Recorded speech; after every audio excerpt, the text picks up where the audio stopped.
There's a form of heartbreak that rarely gets mentioned. It doesn't stem from betrayal. It isn't born from violence. It's not even the result of loss in the way we normally understand it. It comes from holding on to a person, a dream, or a former self, long after it stopped holding on to you. You grip tight, nails digging into the past, lungs barely taking in air, because releasing it would feel like the end, like surrendering, like cutting off a piece of who you are. So you stay, even when it wounds you, even when it erodes your peace, even when you no longer recognize the life you're living. We aren't taught how to release. No one tells us that sometimes the act of holding on is what's tearing us apart. Carl Jung saw through this illusion.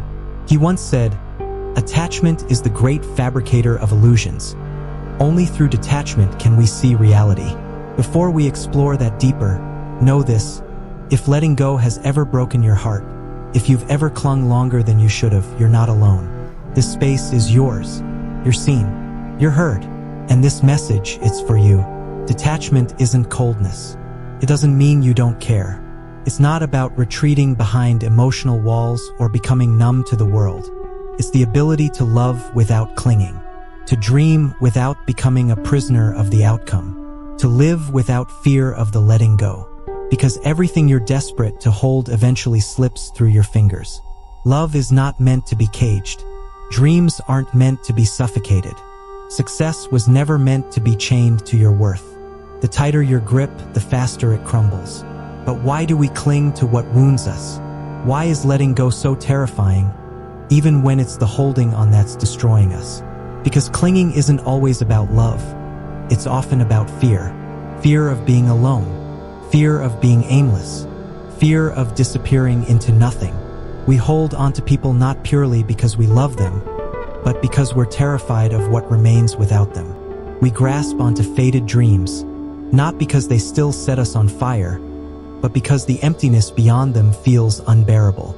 We cling to identities that no longer fit because we're terrified of who we are without them. Attachment masquerades as devotion, but at its root, it's fear. Until we face that fear, we remain bound to the very things pulling us under. Jung believed what many overlook. Much of what we call love is actually unconscious projection. We project our deepest wounds, our unmet needs, onto others and call it love. We don't always love them for who they are. We love them for the reflection they offer of who we think we are. So when they vanish, when they shift, when they fall short, it isn't just them we mourn. We mourn the version of ourselves that only existed in their presence. That's why letting go feels like death. Because in many ways, it is the death of a fantasy, of a false self, of an illusion. But here's the hard, freeing truth. Letting go isn't the end of what you needed. It's the rebirth of what you've forgotten you deserve: peace, autonomy, and wholeness. You were never meant to bind yourself to people, positions, dreams, or identities. You were built to evolve, to grieve and grow, to give without vanishing into others, to love and still remain whole. But no one teaches us how. No one tells us how to loosen our grip after years of white-knuckled attachment. No one explains that grief isn't punishment. It's cleansing. Letting go doesn't mean the love wasn't real. It means you loved enough to release what was no longer serving your soul. Jung never said detachment was indifference. He said it was awakening, waking up to the truth that everything, people, dreams, life itself, is flowing like a river through our hands. And we can either try to dam it up, or we can surrender to the current and become real in the process. So the question is, can you love with depth, dream with courage, hope with fire, and still let go when the time calls for it?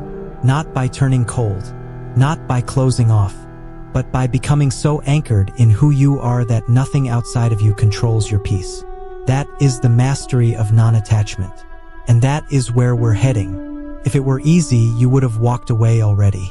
You would have left that job that suffocates your spirit, cut ties with the people who exploit your kindness, released the dream that now only holds you back. But you stay, you clutch, you bleed, and somewhere deep inside, a question lives. What will I be without this? Jung understood the core of this fear. He believed attachment isn't merely emotional. It's rooted in survival. You're not clinging to the person. You're clinging to the story that without them, you're nothing.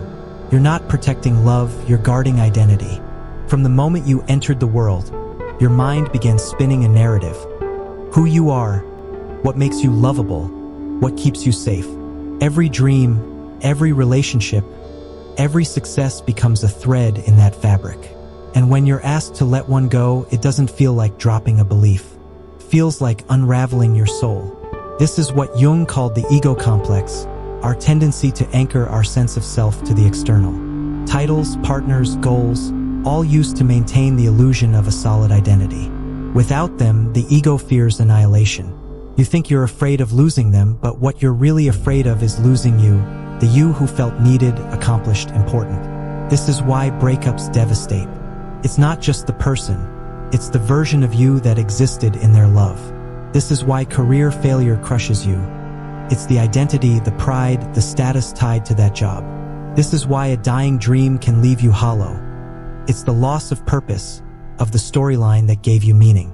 Jung once warned, you meet your destiny on the road you take to avoid it. The more you resist change, the more you become trapped by what you fear. You think you're saving yourself, but you're just reinforcing the chains. It goes even further. We don't only cling to people or dreams. We attach to pain. We bond with the wounds we never healed, the shame we never named, the patterns we never broke. Pain becomes familiar, and familiar becomes safe, even when it hurts.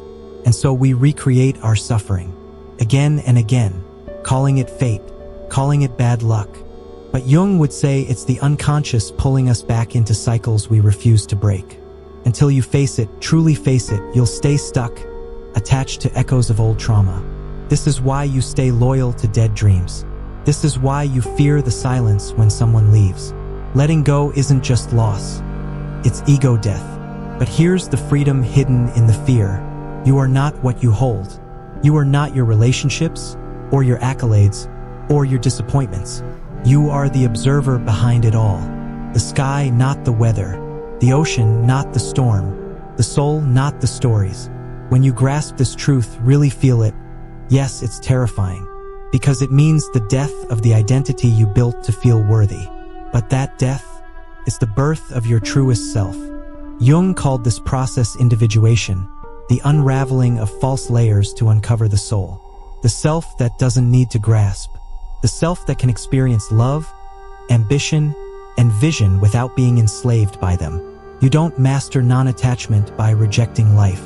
You master it by embracing life without trying to control it. When you tighten your grip, thinking you'll save something, you lose it faster. Love cracks under pressure. Dreams decay when suffocated. Life wilts when caged. Jung warned that when the ego refuses to release, the soul begins to fade. And it's a quiet death. You still smile. You still function. But piece by piece, you trade vitality for control. You lose your radiance for the illusion of stability. Let's talk about the hidden tolls of clinging. 1. You choke love. True love is freedom. But when you grasp out of fear, of loss, of abandonment, you stop seeing the person as they are. You see them as a lifeline. And that pressure pushes them away. The tighter you hold, the quicker they slip. 2. You imprison your dreams. Dreams are meant to evolve with you.